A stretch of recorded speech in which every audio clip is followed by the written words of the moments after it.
Good morning, everybody. My name is C. Radhakrishna.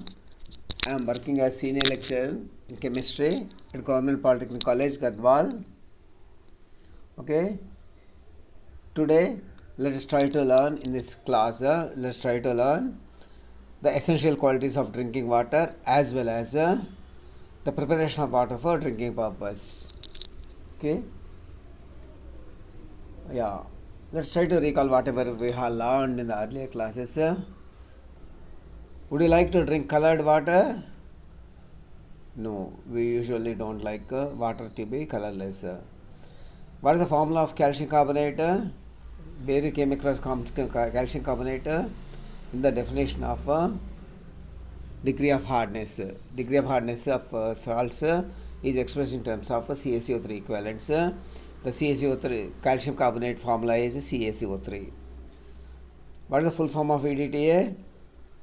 Full form of EDTA is ethylene diamine tetraesteric acid. Okay.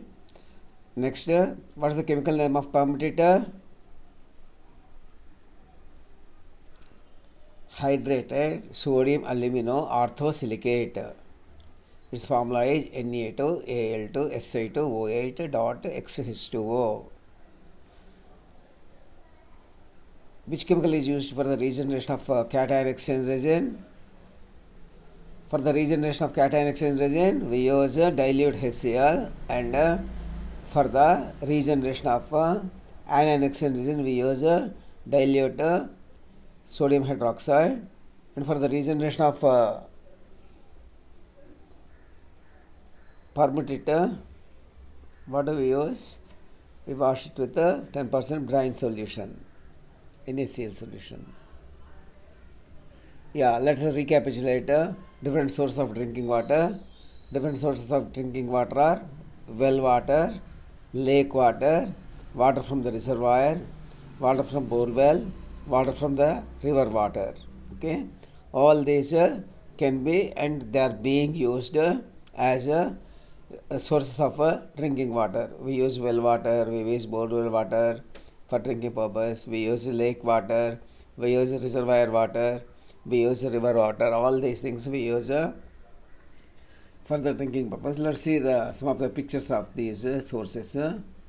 This is a well, the picture of a well from which a motor is set up. Okay, water is being drawn with the help of a submerged motor. This is the pipeline here shown here. This is a well. Okay. Next, lake water. This is a lake. Lake water can also be used for drinking purposes. Of course, it will be purified. It will be subjected to purification. Then only it will be supplied by the local municipal authorities or panchayat authorities. Okay. Next, reservoir water. Huge reservoirs are being built after Telangana is formed. Okay. They are for both drinking water, providing drinking water as well as for the irrigation of agriculture. Okay, both purposes. This is a picture of borewell water. Okay, borewell water. Now let us say the essential qualities of drinking water. Okay. Actually, we say that it should be tasteless, but it should be pleasant to taste. Or having no taste also is a grade. The first and foremost point is that drinking water should not have any taste, or if at all, it should be pleasant in taste. Okay. Next, drinking water should be free from color. It should be colorless. There should not be any color. We use various liquids for decoration purpose. Different colors we use, and our world is colorful. We like it colorful, but at the same time, the water we drink, the rice we eat, we don't want any colors to them. Okay, we want it to be plain and free from color. Okay, so it should be free from color. It should be free from smell or odor. There should not be any water. Should not give any bad smell, either good smell or bad smell. It should be free from all the smell. Okay, If it is smelling means something is added to that which is not good for drinking. So it should be free from either pleasant smell or bad smell. Smell and odor both are one and the same. So it should be okay. It should be free from suspended impurities such as dirt, sand, clay. Say minute particles present in the water cannot be filtered. They will not go away on filtering. Okay, just like dust keeps on floating in the air. There will be dust floating. Okay, in the air, in any room or anywhere. These dust particles will be very minute and they carry identical charges, so they repel each other and don't come together. The same way, minute particles of dirt, sand, and clay, which are present in the water, they also carry the same charge. All the solid particles carry the same charge, so they will not coagulate, they will not come together. Okay, so they remain apart. Okay, they remain apart and they remain like that and they cause heavy pollution. So suspended impurities should not be there. If suspended impurities are there, it's not potable. We cannot drink that. So it should be free from suspended impurities. The water should be free from suspended impurities. The water should also be free from objectionable dissolved gases, harmful dissolved gases like H2S, okay, hydrogen sulfide, sulfur dioxide, sulfur trioxide, ammonia, etc. It should be free from any dissolved gases. All these dissolved gases. Oxygen is highly soluble in the water. It will be present in the water. Likewise, carbon dioxide is also to a large extent naturally soluble. So naturally soluble gases are okay, but these gases like hydrogen sulfide, sulfur dioxide, sulfur trioxide, oxide of nitrogen, they should not be dissolved in the water as they cause harm to our health. So it should be, the drinking water should be free from objectionable dissolved gases. Okay. Next point is it should be free from poisonous heavy metals. Heavy metals are, most of them are neurotoxic. They cause cancer. So water should be absolutely free from the poisonous heavy metals like lead. Okay, lead is Pb. It is wrongly typed as Pd. Pd is palladium. Actually, lead is Pb. Okay.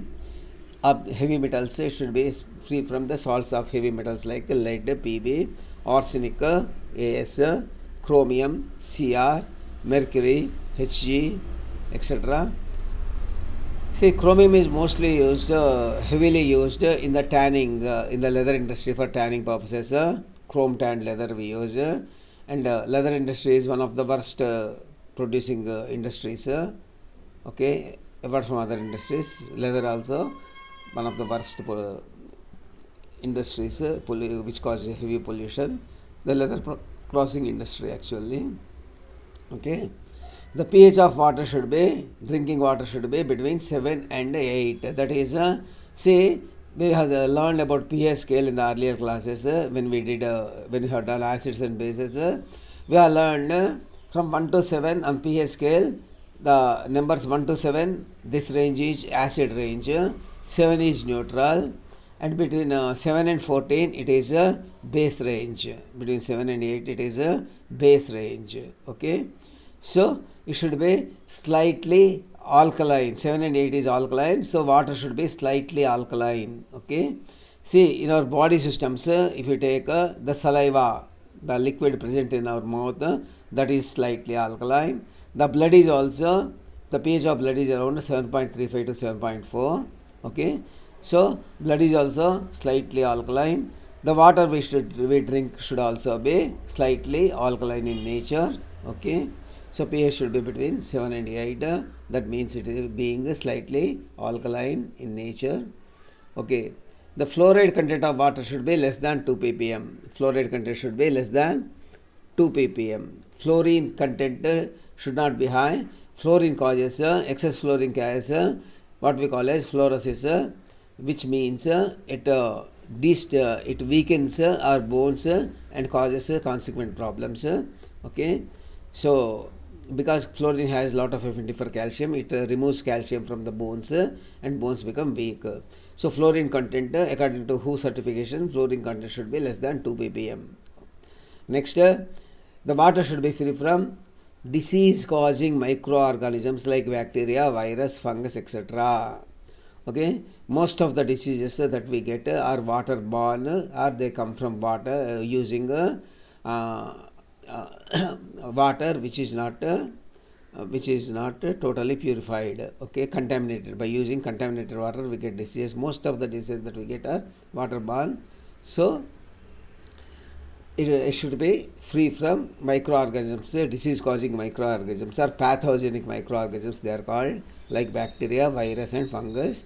The turbidity should not exceed 10 ppm. Turbidity should be lower than 10 ppm. Turbidity means the amount of suspended solids present in the water. Turbidity is a measure of suspended solids present in the water, colloidal suspended solids of colloidal dimension.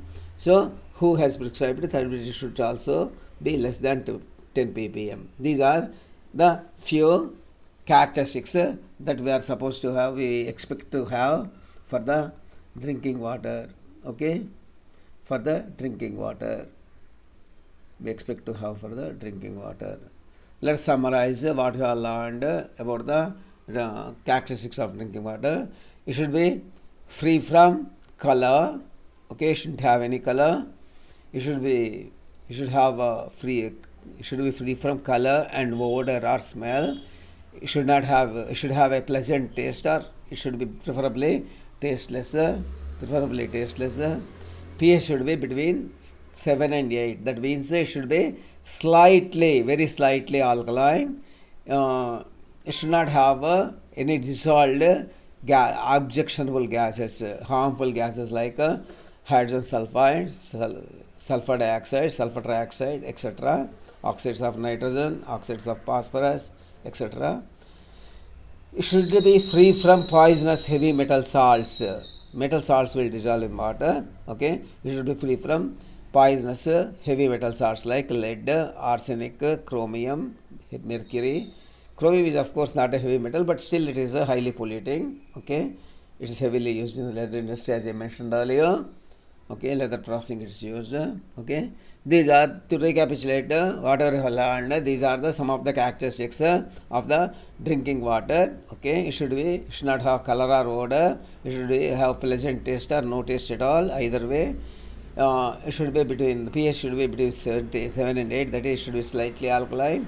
It should be free from microorganisms, harmful microorganisms like bacteria, viruses. That is why the water is sterilized before being supplied to us. Okay, drinking water is always sterilized. It should not contain objectionable gases like hydrogen sulfide, sulfur dioxide, and it should contain poisonous heavy metals like lead, arsenic, chromium, mercury, etc. Okay, let us see a few questions to test our understanding and consolidate our understanding. What is the color of the drinking water? Is it red? Should it be blue? It should always be colorless. Okay, it should not have any color, though we are fond of many colors and many shades in them, but our drinking water should never have any color. If it is colored, we don't drink usually. Okay, next, what is the nature of drinking water? Should it be weak alkali, or should it be strong alkali? Should it be weakly acidic, or should it be strongly acidic? See, we have learned that pH of the drinking water should be between 7 and 8. Okay, 7 to 14 is alkaline range. Okay, so drinking water should be a weak alkali. Okay, that's obviously answer is the A. A is the answer. What is the taste of drinking water? It should have a pleasant taste, or preferably tasteless. Obvious. Okay. Frequently asked questions about drinking water are, what are the, write the essential qualities of drinking water, or mention any 5 essential qualities of potable water. Potable water means we pour that previously we used to keep the water, drinking water, in a pot. So it came to be called as potable water. Okay. Potable water also means the same, the drinking water. Okay. Next we will move on to preparation of water for drinking purposes. Okay. Say uh, many of us live in towns and cities. Nowadays, even in the village, okay, in the village, in the towns and cities, our municipality supplies water, okay, through the pipelines. Uh, this we call as tap water, since we collect it from the tap, or municipal water also we call it as. Okay, before supplying this water to us, where do they source their water from? Rivers, tanks, and reservoirs, etc. Okay, this water, they cannot supply this water as such to us in view of health hazards they hold. Okay, so the municipality or at the village level, the gram panchayat which supplies this water to us, they do certain processes. They subject this water to certain process to make it non-hazardous to drink, to make it enable it to make it fit for drinking or human consumption. Okay, to make it fit for human consumption. So this water is subjected to certain process by municipality. Okay, municipality or local administration authorities. Whether it is panchayat or municipal corporation or whatever it is. Okay, how they do, what do they do is we learn in this class. Okay, this is called as either preparation of water for drinking purpose, or it is also called as municipal treatment of water. It's also called as municipal treatment of water. Okay, let's try to understand the importance of say this process consists of 3 stages. Okay, removal of suspended particles. First stage is removal of suspended particulate matter, suspended particles. Second, suspended, floating, and floating particles and objects. Second is filtration. Third is sterilization. Okay, in the process of the first process of removal of suspended and floating particles, we subject the water to screening, process of screening. Okay, let us here learn about the function of screening, importance of screening process, understand. Then it will be subjected to, in the same process of removing suspended particulate matter, water is also subjected to sedimentation. We'll also learn in this class now about screening as well as the sedimentation process and their importance. Okay, let's try to recapitulate about the earlier thing we have learned. What should be the taste of drinking water? It should be tasteless or pleasantly tasted. What should be the odor? It should not have any odor, either pleasant or unpleasant. What is the turbidity of drinking water? We have learned that turbidity should be less than 10 parts per million. What is the color of drinking water? The color of the drinking water should not have any color. It should be colorless. Which types of heavy metals should not be present in the water? Heavy metals like lead, arsenic, antimony, bismuth, chromium, etc. should not be present in the drinking water because they are highly toxic, highly neurotoxic, and cancer causing, carcinogenic. Okay, that's about the recapitulation. So water treatment for drinking purpose. Water treatment consists of 3 stages. First stage is removal of suspended particle impurities. Second stage is filtration process. Third stage is removal of microorganisms. The removal of microorganisms is also called as sterilization. Okay, in the first stage, the removal of suspended particulate matter or SPM. This involves the process of screening, sedimentation, and coagulation. Okay, then we'll go for filtration. We'll see all the 3 stages. Okay, of for the preparation of water for drinking purpose, and municipal authorities do subject water to these processes. That is why this is also called as municipal treatment of water. Okay. Okay. Removal of suspended particulates involves screening process, sedimentation. Sedimentation is again of 2 types, plain sedimentation and sedimentation aided with coagulation. These things we will learn. Okay, we will learn now. Okay, Now we'll go for the screening process. This is a fixed bar type screen. See, as the water flows through a drain, okay, to remove large size particles as well as floating matter like covers, papers, etc. Okay, vertical iron rods or iron pipes will be inserted, okay, at right angles to the flow of water. Okay, so the water has to flow through these iron rods, and they will stop they will stop the heavy particles, large size particles, okay, and only water will flow through these, okay, and the heavy size particles will stop. This is raw water is flowing here, okay, raw water is flowing here. This is the direction of the flow. Raw water is flowing here, direction of the flow. Here it is going like this through gaps, okay. All the solids which are present will be left over there. Here also iron rods inserted, okay. So from this screening stage, it will be fed to the sedimentation stage, okay. During screening, what happens is the removal of suspended impurities takes place during the process of screening. Suspended impurities means generally screens are provided in the front of the pumps at the intake works, okay.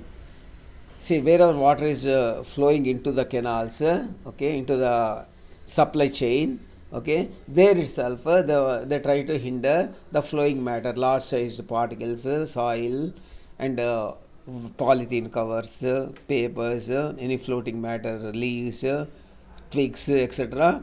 So if these iron bars or mesh are inserted, mesh screens or bar screens will be introduced there, and as the water flows through these mesh screens or bar screens, the large sized solid particles, all the large sized solid particles which are present in the water, they will be hindered, and only water will flow through, and minute particles will also be come along because of the size of the holes, okay.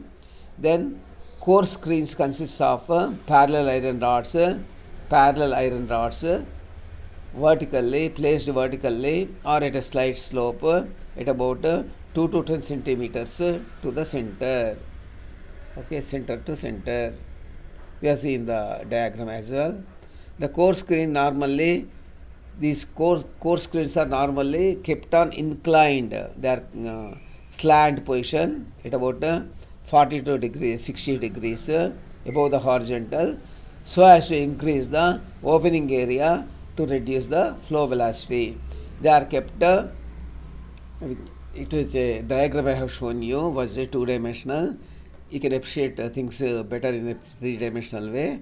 Anyway, these particles, these obstructions and screens are kept at an angle of 40 to 60 degrees to the horizontal, to the flow of water at degrees 40 to 60 degrees to the flow of water, so that flow will not be hindered, okay. There will be more open area for the water to flow, okay. The raw water is passed through the screens having large number of holes or gaps between the iron bars, okay, large number of holes or gaps between the iron bars to retain large size particles such as debris, covers, etc. Okay, large size particles as well as floating matter, all like covers, large size particles, stones, pebbles, as well as the leaves, polythene covers, twigs, anything which is floating or going, large size particles, they will be stopped there and they will be removed from time to time without clogging the flow, okay.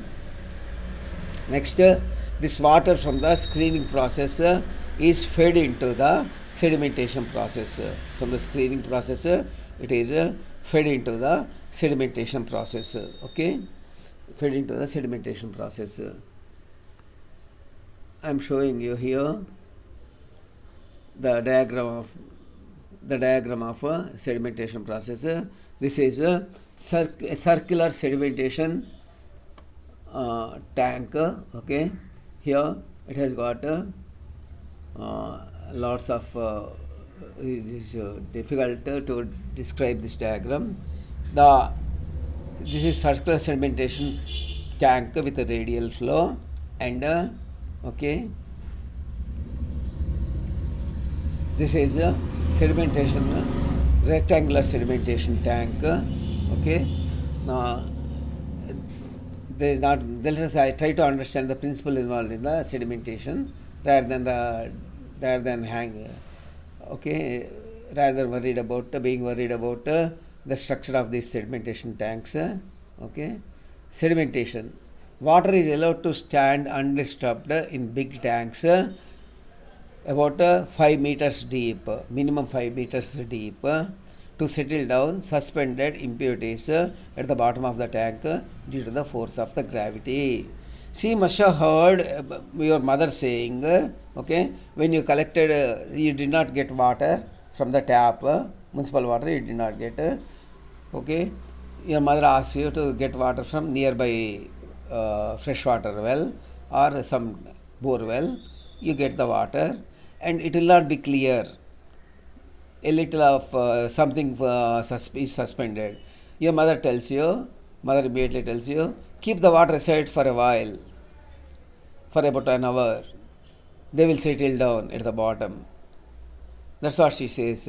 Essentially, what she is telling you is to keep the water for sedimentation, okay, undisturbed. Okay, see, for the sedimentation, the water from the screening process is this water is sent to very big tanks, at least 5 meters depth, the minimum of 5 meters depth, very huge tanks, the radius will be very large, and this water will be kept undisturbed without any hesitation or any sort of movement, undisturbed for a few hours, 10 to 12 hours or so.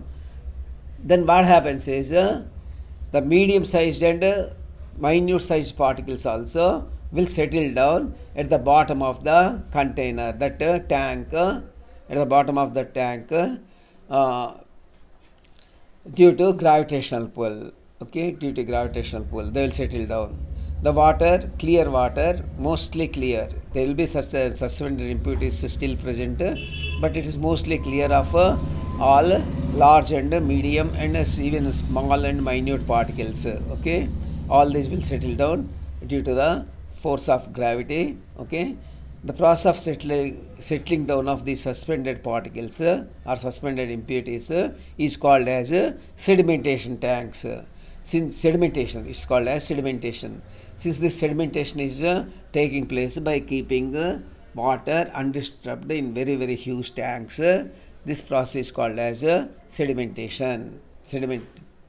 These tanks are called sedimentation tanks. The whole process is sedimentation. So, sedimentation involves pumping the water into huge tanks and leaving it undisturbed for a long time, so that the particles present in the water will settle down at the bottom due to gravitational pull. Okay, the sedimentation is carried out effectively.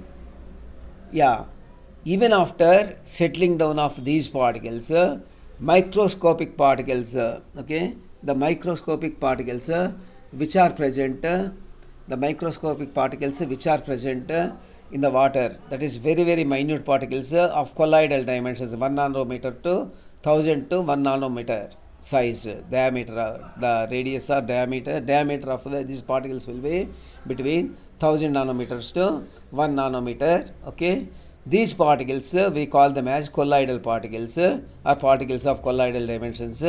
They will not settle down, okay, due to gravitational pull. Just like our dust particles floating in the air, these will also keep floating in the air. These particles will also keep floating in the water. They will not settle down. You can check them by Brownian movement, or they cause a Tyndall effect. Okay, they cause Tyndall effect. If you focus light and look at right angles, you can see the light being reflected or coming out there. You can see you can see the light scattered by these particles. Okay, those particles keep on moving. That's called Brownian motion. We call it as okay. Why don't these settle down? These don't settle down because all these all these solid particles will carry identical charge. The same charge or identical charge. All these colloidal particles carry identical charge. Since they carry identical charge, they don't come together to form large aggregates. If they form into large aggregates, okay, if they form into large aggregates, then they will settle down at the bottom. Okay, then they will settle down at the bottom. Since they carry identical charge, all particles carry either positive charge or negative charge. Like our dust particles in the air, they also don't settle down. Like so, these particles will not settle down. But they are unfit for if these particles are there, they make the water unfit for drinking. So they must also be removed.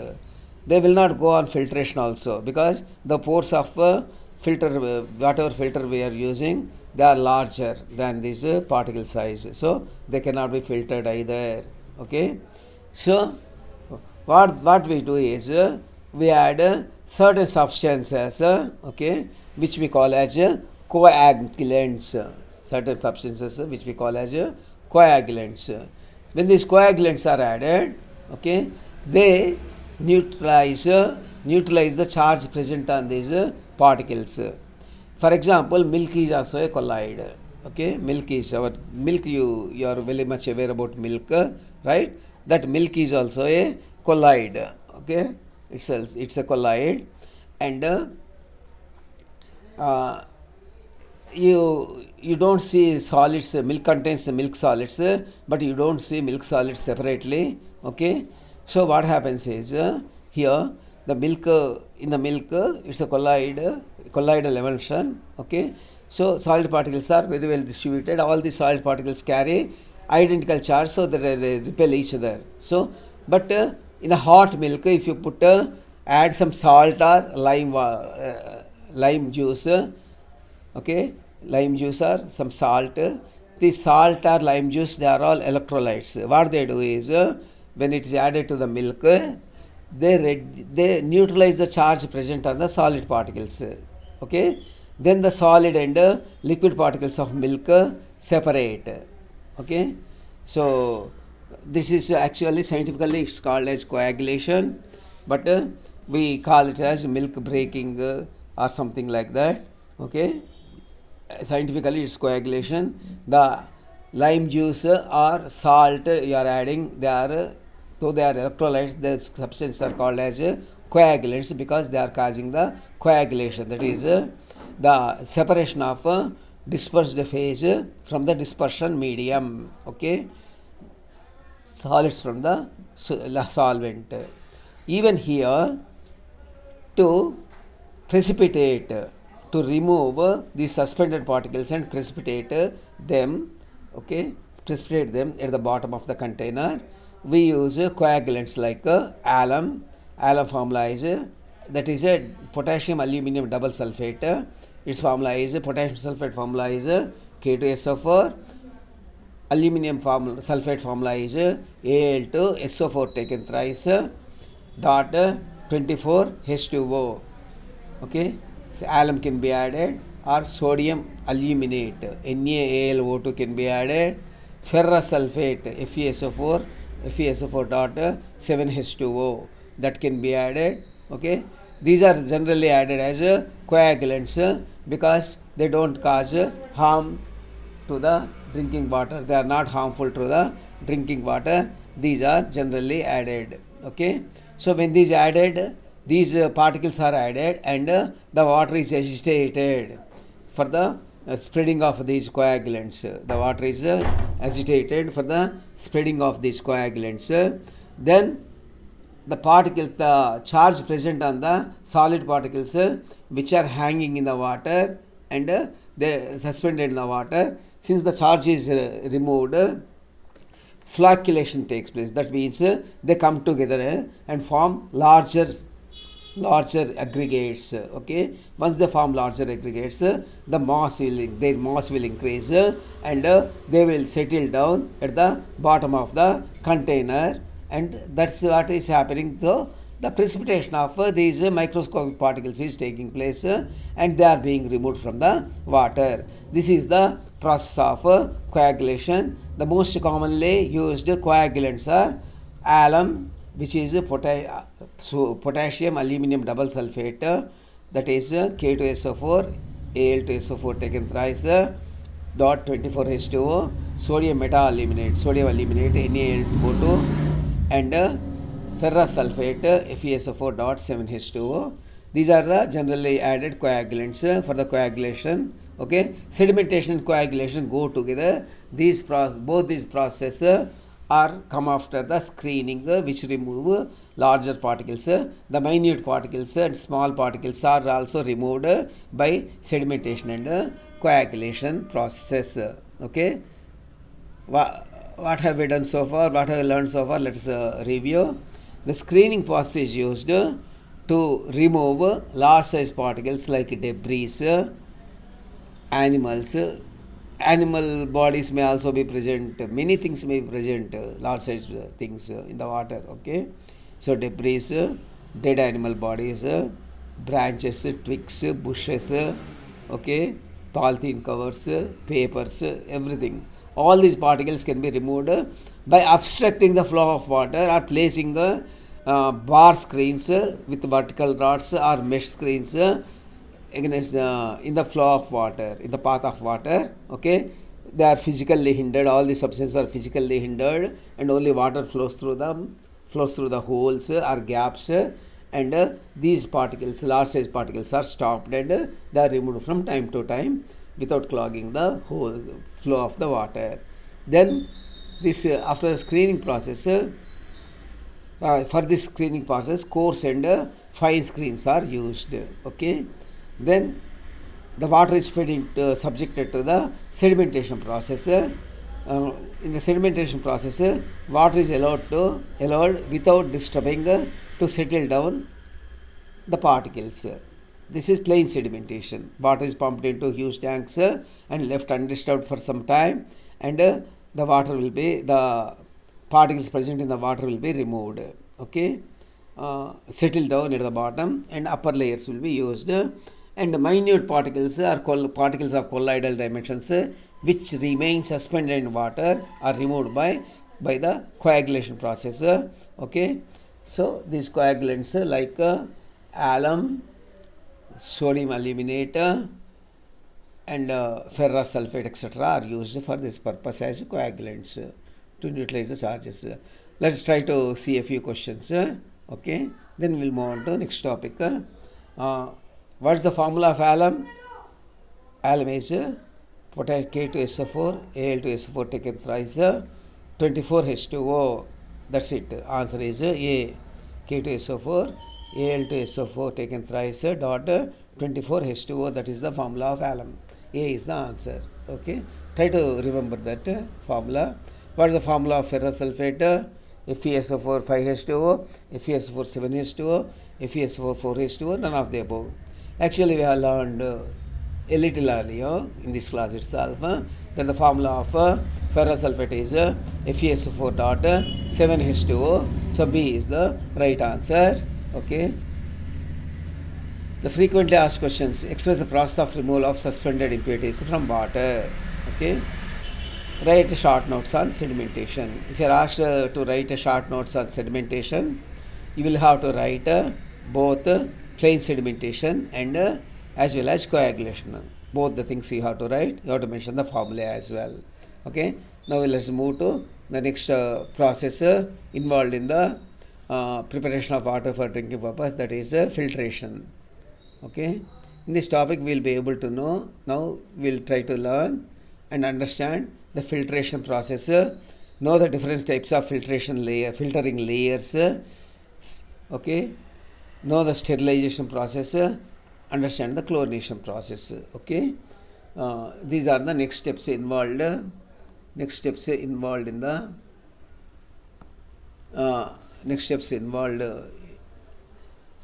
in the preparation of water for drinking purposes.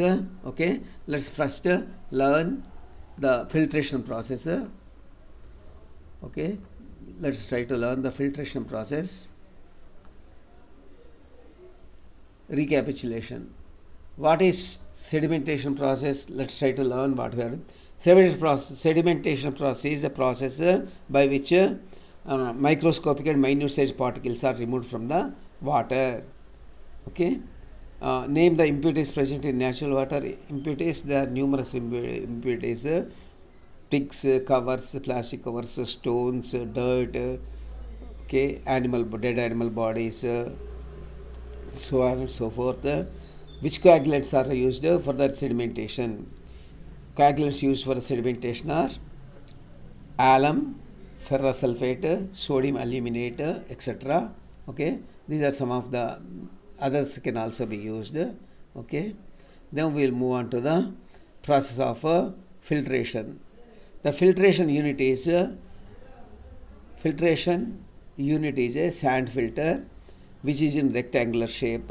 Sand filter containing several layers of filtration is for filtration water is passed through a filter unit containing a large number of layers. Okay, different layers. That is layer of fine sand, layer of coarse sand, layer of fine gravel, coarse gravel, and charcoal. Okay, these are the layers through which water flows through for the sake of filtration. Okay, so filtration unit is a sand filter which is in rectangular shape. The sand filter this filter contains several layers, like a layer of fine sand, layer of coarse sand. Coarse means the grain size will be larger. Fine sand means the grain size will be smaller. Okay, then fine gravel, coarse gravel, and charcoal.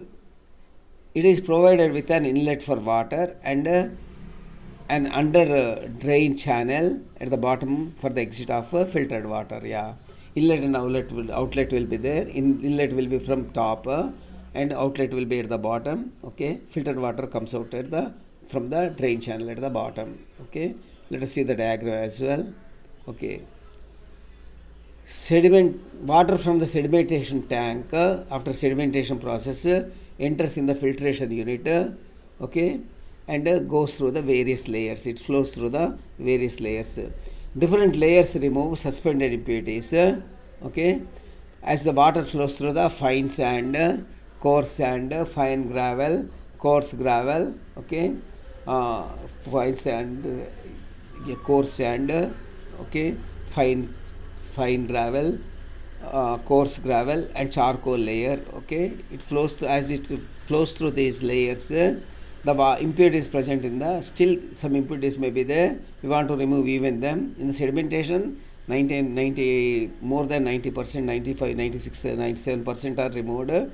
Even if anything remains, we want to be sure that drinking water will not contain these impurities. So we are subjecting it to filtration process.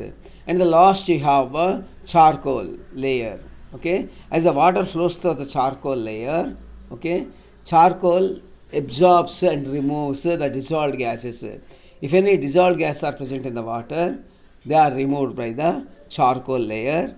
Okay, and even if any coloration is there, color is there to the water, okay, this charcoal layer removes the color. So the function of charcoal layer is it removes both the dissolved gases as well as color from the coloring matter or color from the water. Okay, it discolorises the water. Okay, so these functions are well formed. Let us see the diagram of the sand filter.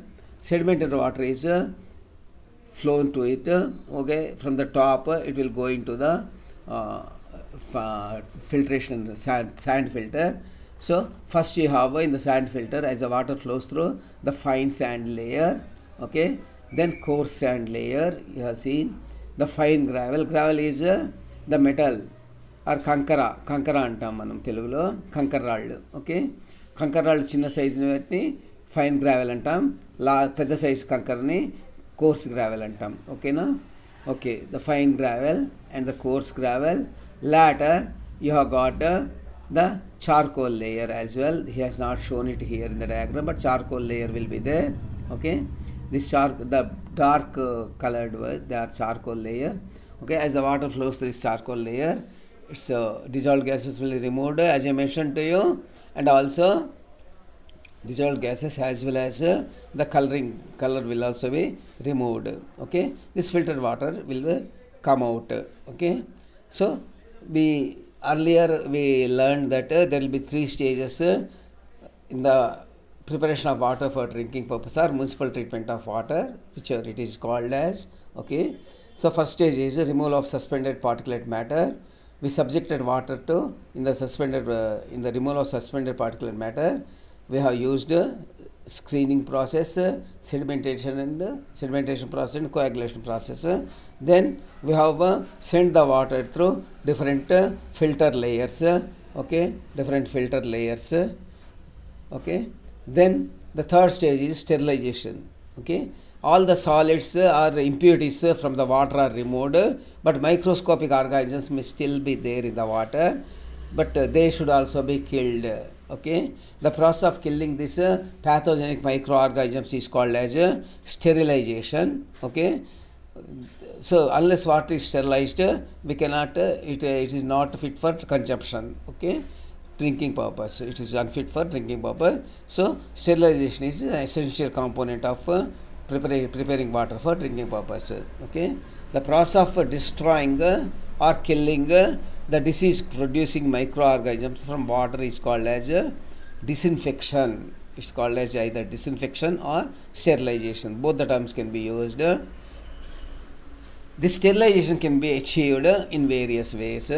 Okay, boiling the water, bleaching, adding bleaching powder, chlorination, ozonization, aeration.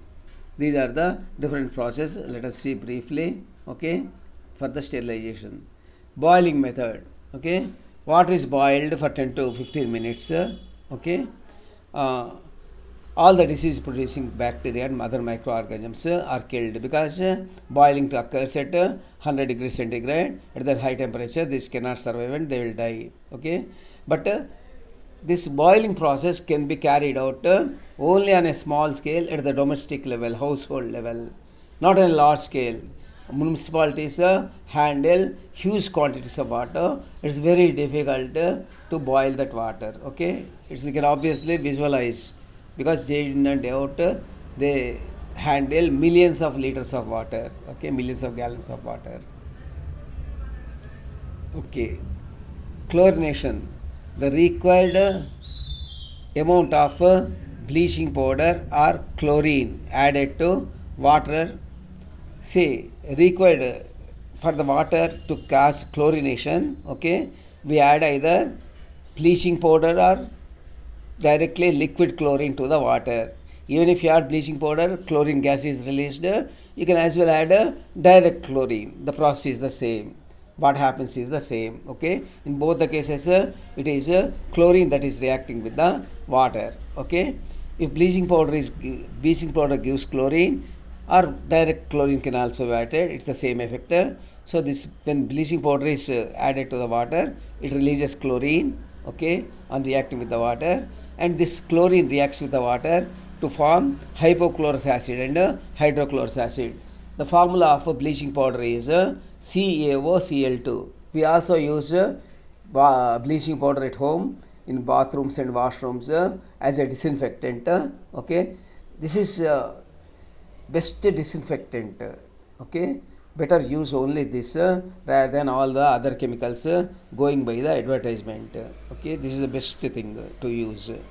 Okay, bleaching powder is formula is CaOCl2 or calcium oxychloride. You can call it as it reacts with water to form calcium hydroxide. CaO is taken twice and it releases in this process chlorine gas. Even if you add liquid chlorine, it also nothing but chlorine. This chlorine reacts with the water H2O to form HCl and HOCl. To form HCl and HOCl. Okay, HOCl is HCl is stable, but HOCl, hypochlorous acid, we call this as it is highly unstable. Okay, chlorine reacts with water to form HCl and HOCl. HOCl called hypochlorous acid is highly unstable and immediately it decomposes. Immediately it decomposes into hydrochloric acid and nascent oxygen. Nascent oxygen is nothing but freshly formed oxygen atoms. Okay. So this hypochloric acid being highly unstable decomposes into again HCl and oxygen. HCl and oxygen. Okay. This nascent oxygen is actual disinfectant. It kills all the bacteria and other microorganisms. So HOCl is decomposing into HCl and oxygen. This oxygen is called as a nascent, NaCN, nascent oxygen. Okay, or atomic oxygen, you can also call it as, because O2 form, oxygen formula is O2, two oxygen atoms combined. Here you are having a single oxygen atom, so you can call it as a atomic oxygen or nascent oxygen. Okay, so it reacts with bacteria or other microorganisms present in the water, and this bacteria simply dies away. It dies. Okay. Next process is two processes we have seen. Boiling the water and next is chlorination. Mostly chlorination is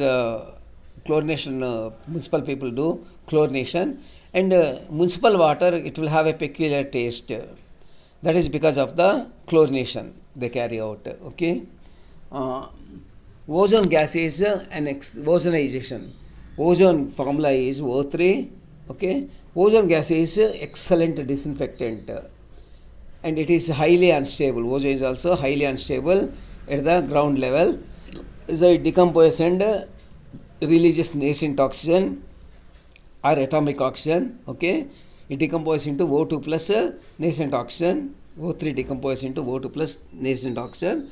This nascent oxygen we have seen, it is bactericidal. It kills bacteria and other microorganisms present in the water.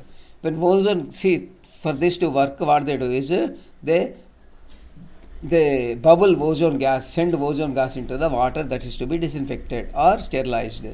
When ozone gas is bubbled through the water, it gives nascent oxygen which destroys the bacteria and other microorganisms because of oxidizing power. Bacteria plus nascent oxygen or atomic oxygen gives bacteria free water. That is ozonization. Both in chlorination and ozonization, nascent oxygen is generated. That is the bactericidal or microbicidal. Okay. Ozone sterilizer. Okay, we have seen the diagram. Okay, filtered water inlet, filtered water is sent, and ozone gas is sent through this. Ozone gas is sent through this. The disinfected water outlet, contact tank. This is ozone gas is bubbled and it generates nascent oxygen which kills the microorganisms. Okay, which kills the microorganisms. Aeration. Water can be purified by spraying into air. It can be purified by spraying into the air. When water is exposed to the air, UV rays present in the sun, they kill the bacteria. Yeah, water is sprayed into the air. Ultraviolet rays present in the sun rays, they will kill the bacteria. Organic matter also, minute organic particles will be there. They will also get oxidized because of the UV rays and oxygen present in the air. Pure water is collected in shallow tank placed below. Okay, this method is adopted in many countries. In many countries they use aeration method. You see the diagram. Okay, water is being sprayed through the pumps into the air in the presence of sunlight. Okay, this water gets disinfected and it is collected into the tank below. Okay, obviously. Okay, flow diagram of flow diagram. The entire process of disinfection of water or preparation of water for drinking, water treatment process. Okay, first sedimentation tank. Okay, we add coagulants here, then it's going to the sedimentation tank after coagulation. So then from there it is filtered. From filtration, filter has fine sand, coarse sand, fine gravel, coarse gravel, and charcoal layer, and then it is disinfected by adding chlorine, and then it will supply to municipal water supply for drinking. So sand filter contains several layers of fine sand, coarse sand, fine gravel, coarse gravel, and charcoal. Sediment water enters into the filtration unit from sedimentation unit, goes through the various layers.